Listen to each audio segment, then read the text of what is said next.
아멘. 네, 목사가 설교를 하고 자기가 설교한 것을 듣습니다. 제가 올 1월에 설교했던 5편의 설교를 다 들었는데 한 가지 특징은 얼굴이 많이 퉁퉁하더라고요. 이렇게 살쪘었나 하는 생각이 있었고, 또 한 가지 특징은 좀 더 설교를 더 많이 준비해야 되는데 들으면서 부끄럽다는 생각을 했습니다. 일주일 내내 하루에 한두 시간씩은 똑같은 본문을 보고 있는데 지식적인 것을 많이 갖고 있으면서도 지식을 전할 수도 없고, 또 너무 쉽게 얘기하면 그냥 성경 읽고 말해야 되고, 또 읽고 또 감동받은 거를 하려고 하면 내 감동이랑 여러분 감동이랑 틀리고, 일주일 내내 고민하다가 요약하는데 다시 들어보니까 답답한 것도 많더라고요. 그렇게까지 않고 좀 더 심플하게 해도 될 것 많다 하는 생각도 하고, 아무쪼록 여러분들이 주일 예배에 나오시면서 하나님께 영광을 돌리시며 목사의 설교를 위해서 기도를 좀 많이 해주셨으면 하는 생각 간절합니다. 요한복음 11장에 보면 예수님이 죽은 나사로를 살리셨습니다. 놀라운 기적임에도 불구하고 유대의 지도자들은 공의회를 열었고 예수님을 죽이려고 모의를 했기 때문에 예수님이 잠시 피하여 광야에서 가까운 에브라임이라는 마을로 가서 지내셨습니다. 이런 말씀을 보면서 생각하면 좋은 일을 하는 사람들이 숨어서 사는 세상이 참 많다. 한국도 뭔가 좋은 일을 했던 사람들이 유배 가서 몇 년 동안 그렇게 살고 막 그러잖아요. 제주도에도 유배 가고 옛날에 흑산도도 많이 가고 그랬었는데, 나중에 역사가들은 그 사람들을 다시 평가하지만 그 당시는 정말 좋은 일을 많이 하다가 끌려가죠. 예수님이 사람을 살렸다는 건 얼마나 좋은 일이에요. 그런데 그 사실을 안 지도자들은 죽이려고 모의를 했었고 예수님은 잠시 피하여 광야 가까운 마을에 있었다라고 하는 그러한 말씀입니다. 그런데 오늘 12장 1절을 보면 예수님께서 다시 베다니로 오셨다고 하는데 6월절 전 6일 전이라고 되어 있습니다. 그 말은 예수님이 6월절 때 예루살렘에 가셔서 이제 십자가에 달리실 것을 미리 아시고 베다니로 오셨다고 하는 이야기입니다. 베다니에서 예루살렘은 거리가 3km입니다. 먼 거리 아니죠. 3km면 걸어서 1시간이면 갈 수 있는 거리, 멀지 않은 곳에 베다니가 있었는데 그 베다니는 죽었다가 살아난 나사로가 살던 곳입니다. 나사로에게는 여동생이 둘이 있었는데 하나가 마르다고 하나가 마리아입니다. 예수님이 잠시 피해서 가셨다가 다시 베다니로 오시면 그 집은 난리가 난 거죠. 그래서 잔치를 준비하면서 저녁에 예수님에게 이렇게 밥상을 차린 겁니다. 그 자리에 나사로가 앉아 있고 마르타는 너무나 기뻐서 부엌 일을 하면서 어떻게 좋은 음식을 낼 수 있을까 고민을 하고 있고, 또 사람들이 좀 더 모여 있을 때인데 갑자기 마리아라고 하는 여인이 자기가 가지고 있는 향유를 가져다가 예수님에게 붓는 겁니다. 발에다 붓고 자기 머리털로 예수님의 발을 씻는데 성경을 보니까 향유 냄새가 온 집안에 가득했다, 그렇게 이야기를 합니다. 3절 말씀이죠. 우리 3절 말씀 같이 읽겠습니다. 그때에 마리아가 매우 값진 순나드 향유 한 근을 가져다가 예수의 발에 붓고 자기 머리털로 그 발을 닦았더니 온 집안 향유 냄새가 가득했다. 그런데 그때 그것을 보고 있었던 예수님의 제자 가운데 한 사람, 가룟 유다가 마리아를 비난합니다. 왜 비싼 향유를 허비하느냐? 우리가 텔레비전을 한 대 사다 놓으면 계속 놓고 쓸 수 있잖아요. 근데 향유는 부어버리면 끝나는 거거든요. 그러니까 왜 그 비싼 향유를 부어서 허비하느냐 하면서 이것을 팔아서 가난한 사람에게 주면 참 좋았을 텐데 이야기합니다. 일반적으로 틀린 말은 아닐 겁니다. 왜냐하면 그 향유의 가치가 성인의 1년 연봉이었다고 성경에 쓰여져 있습니다. 300~400만 원 되는 거예요. 정말 많은 돈이었단 말이죠. 그런데 예수님의 제자 유다뿐만 아니라 이런 생각을 한 사람이 사실 주위에 많이 있었을 겁니다. 그러니까 유다가 용기 내서 이런 말을 하는 거죠. 그러나 우리가 잘 알고 있듯이 유다는 가난한 사람들을 위해서 한 말이 아니라 자기 자신의 돈벌이를 위해서 한 말이라는 것. 우리는 성경을 통해서 이미 잘 알고 있습니다. 여기서 우리가 한 가지 주목해야 될 것은 마리아가 이처럼 행동한 이유가 뭐냐라는 겁니다. 마리아는 아마 예수님에 대한 가치, 예수님에 대해서 아마 다시 깨달았기 때문일 것입니다. 마리아는 적어도 나사로, 자기 오빠가 죽었다가 살기 전에 예수님에 대해서는 위대한 선생으로 알고 있었을 테고 뭔가 훌륭한 예언자로 알고 있었을 테고 또 하나 오빠랑 친구라는 것을 잘 알고 있었을 것입니다. 너무나 유명한 선생님이기 때문에 그분의 말씀을 듣는 것을 너무나 좋아했습니다. 그래서 어느 때는 그의 언니랑 싸우기도 했습니다. 야, 너 왜 예수님 말씀만 듣고 있느냐? 부엌에 와서 좀 먹을 것 좀 준비하지 하면서 싸운 적도 있었습니다. 그 정도로 예수님 말씀을 듣기를 원했고 또 예수님에게 사랑받았던 여인입니다. 그런데 그의 오빠가 죽었다가 살아났을 때 마리아는 예수님이 정말 누군지 확실하게 깨닫게 되는 겁니다.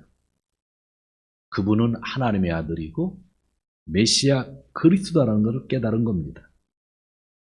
지금까지는 훌륭한 선생님, 어느 땐 의사 같은 분, 어느 땐 예언자로만 알고 말씀하는 것 하나하나가 참 그 성경 말씀이 너무나 좋았는데 죽었던 오빠가 살아난 것을 경험하면서 아, 이분은 예언자가 아니다.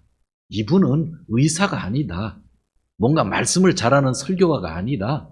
이분은 정말 하나님이다. 정말 그리스도라고 하는 것을 깨달았다는 것입니다. 처음에 오빠가 살아났을 때 정신이 없었을 겁니다. 또 유대 지도자들이 예수를 죽이려 했기 때문에 혼란에 있었을 것입니다. 시간이 흘러서 예수님이 다시 베다니에 들렸을 때에 그는 지금 향유를 깨면서 당신 외에 귀한 것은 없습니다. 고백하면서 예배를 드리고 있는 장면입니다. 우리는 이런 말씀을 볼 때에 이런 중간의 과정들을 살피는 것이 참 중요합니다. 마리아는 처음부터 예수님을 좋아했지만 정말 그 믿음이 완벽한 믿음은 아니었던 겁니다.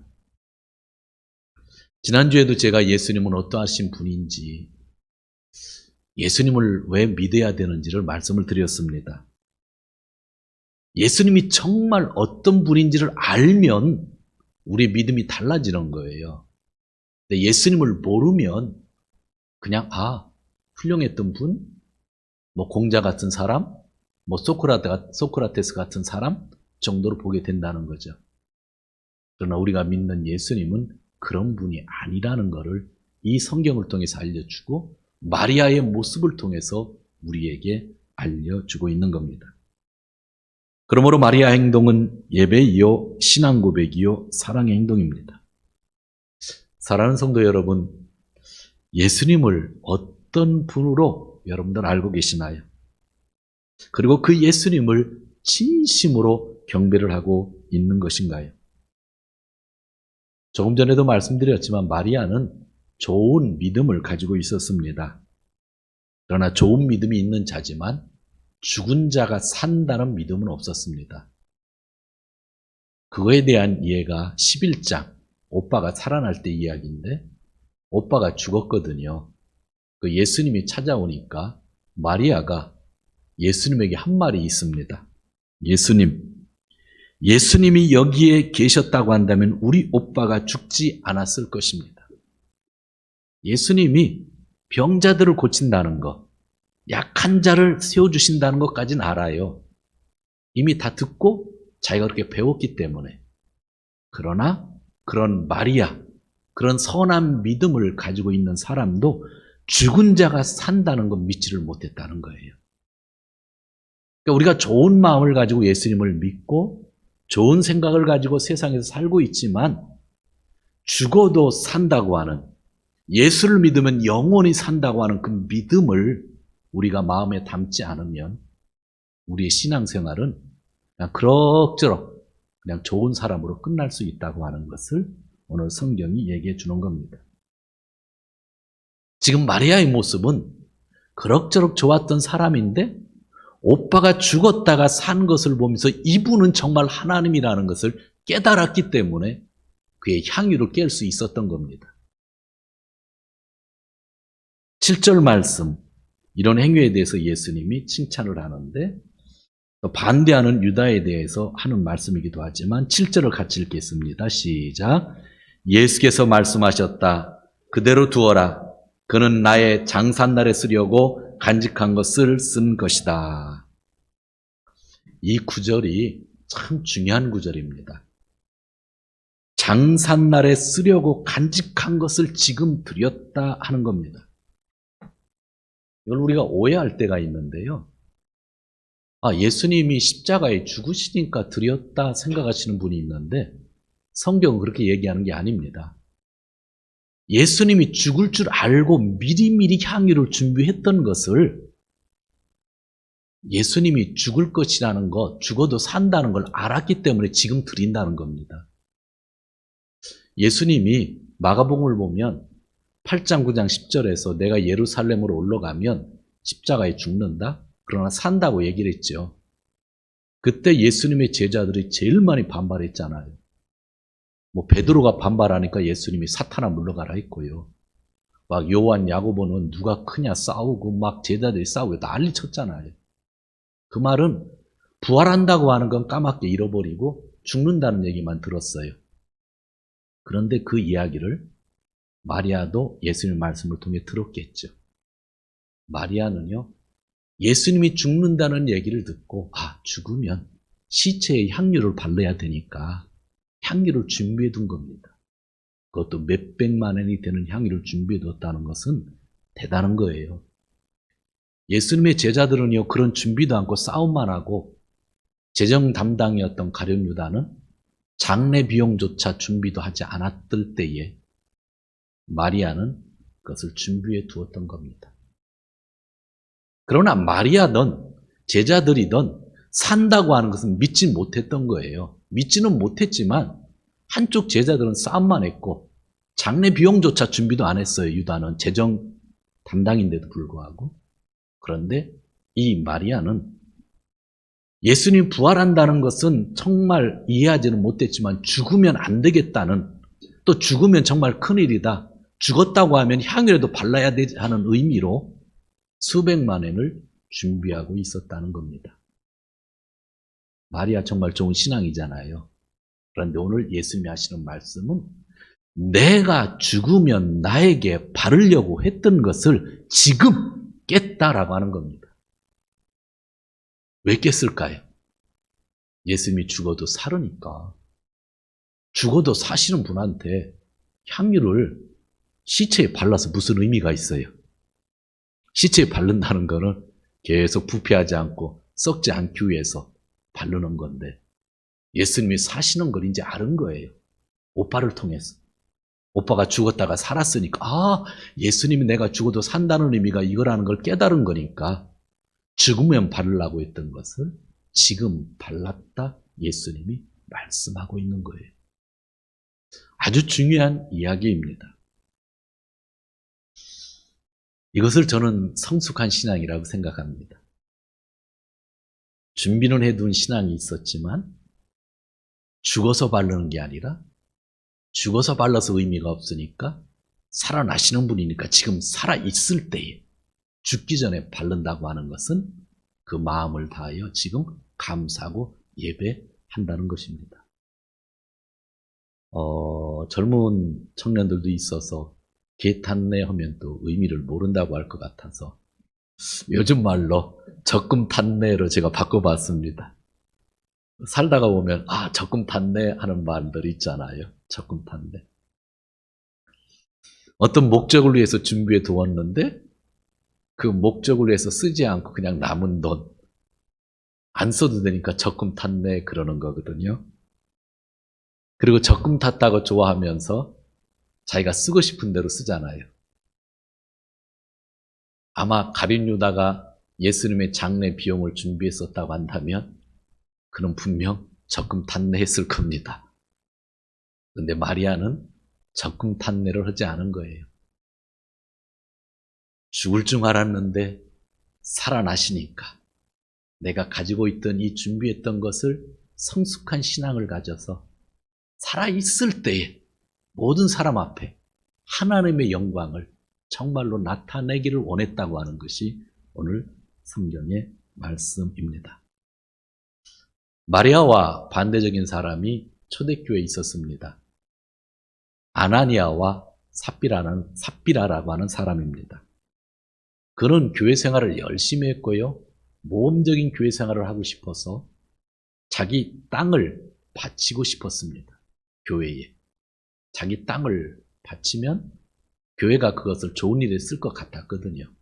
선교를 위해 쓰고 구제를 위해 쓰고 가난한 사람을 위해 쓸 거라고 확신을 한 거죠. 그리고 사도들한테 나 땅을 바치려고 작정했습니다. 서원했습니다. 한 거예요. 그리고 땅을 어떻게 바쳐요? 돈으로 바꿔야 바치지. 그래서 그 땅을 팔았습니다. 현찰을 보았습니다. 성경에는 자세히 안 써 있는데 생각보다 더 많이 받았을 가능성도 있을 것 같아요. 그 현찰을 보고 나니까 아까운 거예요. 그래서 일부를 떼서 감춰놓고 일부만 가져다가 하나님께 드린 거죠. 교회 입장에서 보면 없었던 돈이 들어오니까 잘 모르니까 더 좋을 거 아니에요. 그런데 하나님은 원하지 않았다고. 그것은 하나님을 속인 거라고 성경에서 이야기를 하고 있죠. 내가 가지고 있는 좋은 마음이 아나니아와 삽비라가 가지고 있었던 좋은 마음이 정말 상황에 따라서는 독이 될 수 있다는 걸 우리가 깨달아야 됩니다. 마리아 좋은 마음이었잖아요. 상황이 변했잖아요. 개탔다 하지 않고 독이 되지 않고 그것을 통하여 진정으로 하나님께 예배를 드릴 수 있었다고 하는 것이 오늘 말씀입니다. 바로 예수님이 누군지를 정말 깨달았기 때문이에요. 우리 신앙생활에 있어서 정말 중요한 것은 예수가 누구라는 것을 알면 알수록 똑바로 신앙생활을 하는 겁니다. 목사를 바라본다고 똑바로 신앙생활을 하는 게 아니에요. 옆에 있는 분을 바라본다고 똑바로 신앙생활을 하는 게 아니라 정말 예수님이 누구신지를 알면 알수록 내가 신앙생활을 바르게 할 수 있고 신앙생활이 성장되는 거예요. 예수님과 3년을 함께했던 유다, 예수님을 따라다녔고 마리아보다 더 많은 말씀을 들었지만 조금 전에도 얘기했지만 재정 담당임에도 불구하고 예수님의 장례 비용조차도 준비를 하지 못했습니다. 그런 유다에게 마리아가 이해될 리가 있겠어요? 그래서 예수님이 8절 같은 말씀을 주셨어요. 제가 읽겠습니다. 가난한 사람들은 언제나 너 유다와 함께 있지만 나는 언제나 너희와 함께 있는 것이 아니다. 가난한 사람을 핑계대지 말라는 겁니다. 우리는요, 그 신앙생활을 할 때에 가난한 사람을 돕는 건 참 좋은 일이잖아요. 그런 일들을 통해서 자꾸 핑계댈 때가 있어요. 돈이라는 것은 언제든지 만몬신으로 변할 수 있어요. 그래서 사탄은 언제나 나에게 만문을 주인으로 섬기는 사람에게 권력도 가질 수 있다고 유혹을 하는 것이죠. 그러나 예수님은 핑계하지 말라는 거예요. 그리고 마지막으로 살펴보고 싶은 것이 9절인데요. 오늘 읽지는 않았지만 9절을 한번 다시 읽겠습니다. 시작. 유다 사람들이 예수가 거기에 계신다는 것을 알고 크게 떼를 지어 몰려왔다. 그들은 예수를 보려 오는 것만이 아니라 그가 죽은 사람들 가운데서 다시 살리신 나사로를 보려는 것이다. 마리아의 경배만 우리가 늘 조심하고 보다가 오늘 핵심은 거기에 있는데 이 9절을 잃어버릴 때가 있고 우리 성경도 이 8절로 끊어놓으니까 9절을 그 뒷부분으로만 볼 때가 있거든요. 근데 이 9절 말씀 어떠세요? 사람들은요, 기적을 보면 감탄해요. 지금 예수님을 위한 잔치가 베다니에서 벌어지고 있거든요. 그런데 그 주위에 있는 사람들은 예수님에게 관심이 없고 그분이 살아계신 하나님이라고 하는 것에 관심이 없고 나사로가 잘생겼는지 못생겼는지 귀신인지 아닌지 그걸 확인하려고 왔다는 겁니다. 이 모습이 오늘날 크리스마스의 모습이 아닐까요? 마리아는 예수님 외에는 관심이 없는 겁니다. 옛날에는 좋은 선생님이었고 예수님의 말씀 듣는 게 즐거웠지만 그것을 넘은 거예요. 성장한 거예요. 죽으면 쓸려하다는 것을 지금 살아있을 때 드리는 신앙이 있는 거예요. 예수님밖에 안 보여요. 마리아 언니 마르다는 음식 내놓으라고 예수님 사랑하니까. 그게 나쁜 건 아니에요. 너무 좋은 거예요. 그런데 마리아는 그냥 꽂혀버린 거예요. 저분은 살아계신 하나님의 아들이라는 거, 그리스도라는 거, 저분을 믿으면 내가 영원한 생명을 얻는다는 거 알기 때문에 죽은 자에게 향유가 쓸 수 없다는 것을 그는 알았기 때문에 예수님에게 드리고 있는데 정말 슬픈 일은 주위에 많은 사람들이 와서 예수님을 보지 않고 나사로가 어떻게 생겼나, 나사로가 어디 있나 봤다는 거예요. 그랬더니 10절을 보니까 유대 지도자들이 야 이거 안 되겠다. 우리 예수님뿐만 아니라 나사로도 죽이자. 그렇게 얘기를 했다 그래요.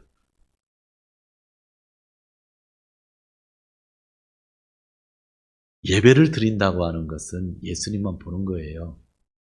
대군중이 모이잖아요. 사람들이 대군중이 모일 때 정말 예수님 때문에 대군중이 모인다고 생각하세요? 정말 많은 사람들이 어떤 집회 속에서 예수님 때문에 모인다고 생각하세요?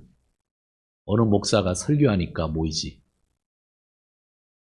여러분 제가 신주쿠에 가서 여긴 체육관이 없나? 어느 체육관에 가서 배명동 목사, 동경 기독교회 목사 하나님 말씀을 전하다 하면 몇 명 올까요? 여러분들은 바쁘도 그래도 우리 목사님이니까 하고 한 반은 오실 거예요. 그런데 정말 유명한 목사님이 미국에서 오셨다고 생각해 보세요. 옛날 같으면 그 빌리 그레함 목사님 같은 분이 오셨다고 해봐요. 여의도에요. 그분이 오셨을 때 수십만 명, 아니 200만 명, 300만 명 모였다고 한 적도 있었어요. 그분 한 분이 오니까. 정말 예수님을 보러 왔을까? 빌리 그레함을 보러 왔을까? 우리는 생각을 해야 되는데 그 당시엔 저도 생각하지 못하고 비가 오는데 어렸을 때 그분을 보러 간다고 여의도 광장에, 지금 여의도 광장이라고 하죠. 옛날 5.16 광장이랬지. 여의도 광장에 갔던 적도 있었어요. 근데 지금 목사가 돼서 볼 때는 그 자리에서 함께 기도했던 것, 비가 쏟아지는데도 수시간 동안 기도했던 것이 한국교회에 있어서 큰 도움이 되었다는 걸 생각하지만 오늘 우리 설교를 전하면서 또 냉정하게 생각하는 겁니다. 정말 우리가 예수님만을 보고 있는 건지, 대군중 속에서 정말 그 기적의 증거물인 나사로를 보려고 하는 것인지, 이 마리아를 통해서 우리가 배워야 되는 부분들이 그것이 아닌가 생각을 합니다. 사랑하는 성도 여러분, 마리아를 좀 기억했으면 좋겠어요. 죽은 다음에 드리는 향유가 아니라 지금 살아계신 분에게 드리는 향유입니다. 가끔 우리 기독교 아닌 일반 사람들도 얘기하잖아요. 니네 부모가 죽었을 때 그냥 매덕되는 비석 세우지 말고 살아계셨을 때 빵 하나 사줘라. 가만히 보면 유교 가르침이 아니라 이 가르침인 것 같아. 그죠? 그런 생각 안 드셔요? 죽은 사람에게 몇백만 원 들여서 좋은 묘지 만들어서 뭐예요? 살아계셨을 때 맛있는 거 사드리는 게 더 중요하지 않겠어요? 마리아의 신앙은 정말 좋은 마음이었어요. 근데 그가 오빠를 통해서 예수님이 하신 일을 본 거예요. 살았거든요. 그럼 예수님이 죽는 게 아니라 사시는 거구나. 그럼 내가 장례를 준비한 것도 지금 살아있는 분에게 드리고 싶다고 하는 것. 그게 진정한 예배라는 것. 그러한 진정한 예배는 예수님이 누구인지 알았을 때에 우리가 가질 수 있었다는 것. 여러분들 좋은 신앙을 가지고 있기 때문에 이 자리에 계시잖아요. 더 이상 할 말이 없을지는 모르겠지만 그러나 성경 말씀이 항상 주어지니까 목사가 또 설교하는 거예요. 정말 예수님이 누군지를 알면 알수록 나의 신앙이 깊어지는 거고 성장하는 거예요. 지금도 좋지만 더 좋은 신앙이니 더 성숙할 수 있는 모습이 우리에게 있는 것인데, 그래서 우리가 어떤 교회를 선택했는가, 어떤 목사 밑에 있는가, 내 친구가 누군가보다 더 중요한 거 딱 한 가지. 뭐예요? 예수님. 예수님을 연구하는 거예요. 하나님이 어떤 분이신지를 연구하고 계속 그분이 하신 말을 집중하다 보면 우리가 살아가야 될 길을 볼 수 있다고 말씀하고 있는 것입니다. 사랑하는 성도 여러분, 예수님의 제자 요한이 이 말씀을 저희들에게 주었습니다. 요한이 이 말씀을 기록할 때는 이스라엘은 존재하지도 않았고 예루살렘 성전은 다 파괴되어 있었고 모든 백성들은 흩어져 있었고 자기도 아마 유대 땅에 있지 않는 다른 지역에 있었을 것입니다. 그런 상황 속에서 이 마리아의 이야기를 통해서 우리에게 알려주고 있는 것, 알려주고 싶은 이야기가 뭡니까? 아무것도 없어도 예수님에게만 집중하면 신앙이 성장하는 거고 예수님에게 집중하는 것이 예배다라고 하는 겁니다. 살다 보면 고민들이 많이 있어요. 또 여러 사람이랑 상담을 해요. 그러면서도 여러분들이 반드시 기억해야 될 것, 내가 지금 좋은 마음을 가지고 있어도 반드시 기억해야 될 것, 예수님이 누구고 알았으면 그분을 향한 우리의 마음이 무엇이어야 되는지. 여러분들이 이렇게 예배를 참석하는 것 예수님을 알았기 때문이잖아요. 이 신앙이 더욱더 성장되는 신앙이 되었으면 좋겠다라는 생각을 합니다. 오늘은